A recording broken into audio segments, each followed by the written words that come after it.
Hello 12th class, welcome back on Saya Commerce classes.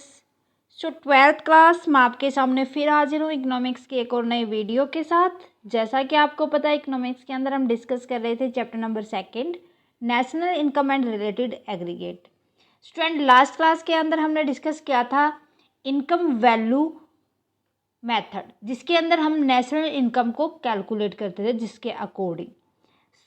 Last class के अंदर हमने पढ़ा था कि नेशनल इनकम को कैलकुलेट करने के हमारे 3 मेथड थे। First one is value added method, second one is income counting method, third one is expensive method. Last class में हमने इनकम मेथड को समझ लिया था। होप आपको फुल अच्छे से समझ आ गया होगा।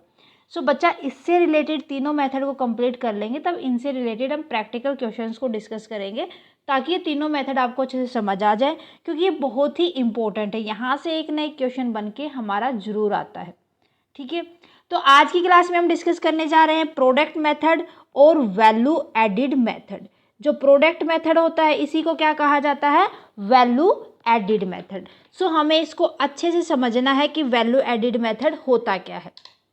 ठीक है, यहाँ पर हम थ्योरी को पढ़ेंगे और उसके बाद जब हमारे तीनों कंप्लीट हो जाएंगे तब हम इसका प्रैक्टिकल क्वेश्चन को डिस्कस करेंगे।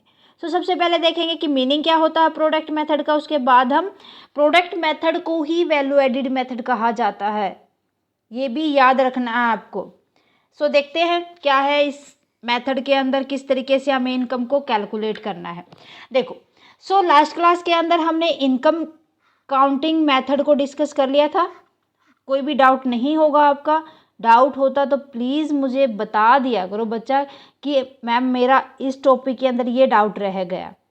ठीक है, अब देखो वैल्यू एडिड मेथड देखते हैं डीपली। प्रोडक्ट या वैल्यू एडिड मेथड होता क्या है कि इस मेथड के अंदर जब हम नेशनल इनकम को मेजर करते हैं तो हम जितनी भी फाइनल गुड्स और सर्विसेज प्रोड्यूस की गई है जितनी नंबर ऑफ फर्म के द्वारा, उन सबको ऐड किया जाता है एक फाइनेंशियल ईयर के अंदर। और वैल्यू एडिड मेथड का मतलब क्या होता है कि जब हमने जितनी भी फर्म थी उन सबके उन्होंने जिनका प्रोडक्शन था वो हमने ऐड कर लिया, तो यहाँ पर जो डबल काउंटिंग प्रॉब्लम अराइज होती है वो नहीं आएगी। डबल काउंटिंग मीन्स हो जाता है जब हम गुड्स और सर्विसेज को मोर देन वंस ऐड कर देते हैं। तो अगर वैल्यू एडिड मेथड के अंदर हमने एक बार उनको अच्छे से जितनी भी फर्म थी सबका ऐड कर लिया, तो फिर तो डबल काउंटिंग की तो प्रॉब्लम आने वाली है ही नहीं। तो इसीलिए ये प्रोडक्ट या वैल्यू एडिड मेथड यूज किया जाता है। यहाँ पर डिफ्रेंशिएट किया जाता है जितने भी वैल्यू ऑफ आउटपुट है और जितने भी इंटरमीडिएट कंजप्शन है उनके बीच में। ओके, देखो under this method national income can be measured by adding all the final goods and services produced by each firm in the economy during a financial year. Then the problem of double counting arises. Double counting means value of goods and services is added more than once in the calculation of national income. Double counting मैंने बता दिया कि national income को जब हम calculate कर रहे थे तो कुछ ऐसी वैल्यू थी गुड्स और सर्विसेज की जो हमने 2 या उससे ज़्यादा बार हमने ऐड कर दी थी। ठीक है, to avoid double counting we use value added method. Value added और gross value added is difference between, किन किन के बीच में डिफरेंस होता है, जो वैल्यू एडिड होता है या ग्रोस वैल्यू एडिड होता है, ये डिफरेंस होता है value of output and intermediate consumption. जितना भी इंटरमीडिएट कंजम्पशन होता है और जो वैल्यू ऑफ आउटपुट हमने प्रोड्यूस की है उनके बीच में डिफरेंशिएट ही किया जाता है वैल्यू एडिड मेथड के अंदर। क्लियर है कैसे, वो देखो। वैल्यू एडिड और gross value added equal to होता है, अभी बताया था, differentiate between value of output minus में value of intermediate consumption. Value of output किस तरीके से हम फाइंड आउट करेंगे, मार्केट प्राइस इनटू में क्वांटिटी ऑफ आउटपुट। जितनी भी क्वांटिटी, मान लो कि हमने यहाँ पर क्यों क्या हो जाएगा, मान लो हमने 50 क्वांटिटी प्रोड्यूस की है इन अ 1 डे और उनका मार्केट प्राइस लेके चलो, मीन्स मार्केट प्राइस उनका कितना था, मान लो हर एक का 1000 रुपये था, तो value of output per day की कितनी आ जाएगी यहाँ पर 5000 रुपीज़। ठीक है, इस तरीके से हमें value of output find out करनी है। ये एग्जाम्पल लिया मैंने। Okay, So under value added method we calculate NI means national income by adding GAV of all firm in the economy during a financial year. कि एक financial year के अंदर जितनी भी फर्म है एक डोमेस्टिक मीन्स एक कंट्री के अंदर उनकी जितनी भी GAV है मीन्स ग्रोस वैल्यू एडिड है उनको हम एडअप कर देंगे। ठीक है, we assume that there are n firm, कितनी फर्म है एक इकोनॉमी के अंदर एन, मान लो एन के अंदर आ सकता है 1000 भी है, 100 भी है, 1000 भी हो सकता है, 50 भी हो सकती है, कितनी भी हो सकती हैं एज ऑन कि नंबर ऑफ फर्म कितनी भी हो सकती हैं एक कंट्री के अंदर। तो जीडीपी जब हम काउंट करने जाएंगे तो वहाँ पर जितनी भी gross value added of first firm add कर देंगे, gross value added second firm as हम nth तक लेके जाएंगे, जितनी फर्म है उतने तक जीएवी एन nth फर्म, इस तरीके से सभी फर्म की जीएवी हम यहाँ पर ऐड कर देंगे।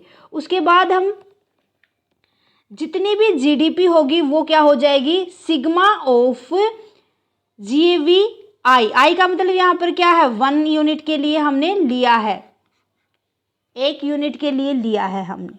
ठीक है, तो जीडीपी हमने निकाल लिया, जीडीपी के बाद हमने जीएवी निकाला, उन सभी फर्म का सम ऑफ हुई तो है ना GDP, means NVA means national value added या एनडीपी नेशनल इनकम, इसको ही हम क्या बोल देंगे नेशनल इनकम।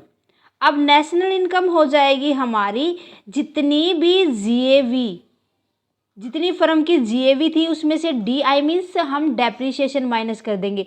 ये 1 फर्म के लिए यूज किया गया है, किसके लिए आई स्टैंड फॉर 1 फर्म। ठीक है, तो जितना भी हमने ग्रोस वैल्यू एडिड लिया है उस फर्म का उसमें से हम डेप्रिसिएशन को माइनस कर देंगे, दैट मीन वो हमारे पास नेशनल इनकम आ जाएगी। क्लियर है? सो जब इस मेथड को यूज़ करते हुए आपसे पूछा जाए कि आपको नेशनल इनकम फाइंड आउट करनी है तो इस तरीके से हम फाइंड आउट करेंगे। पूरा का पूरा परफॉर्मा होता है बच्चा पार्टी, इसके लिए तो हमें ध्यान रखना पड़ता है। ठीक है, और डिफ्रेंशिएट करके चलना है कि यहाँ पर जो इनकम काउंटिंग मेथड था उसके अंदर हमने किस तरीके से नेशनल इनकम को काउंट किया था और जो हमारा वैल्यू एडिड मेथड है उसके अंदर हम किस तरीके से काउंट करेंगे नेशनल इनकम को। ठीक है, सो होप आपको क्लियर हो गया होगा, कोई भी डाउट नहीं होगा। सो स्टूडेंट आज के लिए बस इतना ही, मिलते हैं नेक्स्ट क्लास में। नेक्स्ट क्लास के अंदर हम एक्सपेंडिचर मेथड को यूज़ करेंगे कि हम किस तरीके से एक्सपेंडिचर को ऐड करते हुए हम नेशनल इनकम को फाइंड आउट करते हैं। यहाँ पर पूरा फंडा नेशनल इनकम कैलकुलेट करने के लिए किया जा रहा है ये। ओके, सो होप आपको अच्छे से समझ आ गया होगा आज का टॉपिक। फिर भी कोई डाउट है तो प्लीज़ मुझे कमेंट करके बता दीजिए और साथ के साथ कमेंट करके बताएं आज की क्लास कैसी लगी। क्लास अच्छी लगी तो प्लीज़ लाइक और अदर स्टूडेंट के साथ ज़्यादा से ज़्यादा शेयर करें ताकि जिस तरीके से आपको बेनिफिट मिल रहा है क्लासेस का अदर स्टूडेंट को भी मिल सके। अगर आप चैनल पर नए हैं तो फटाफट से सहाया कॉमर्स क्लासेस को सब्सक्राइब कर लें और बेल आइकन को दबा लें ताकि आने वाले न्यू क्लास की नोटिफिकेशन आपको मिल सके। Thank you very much student, bye bye and take care. मिलते हैं नेक्स्ट क्लास में।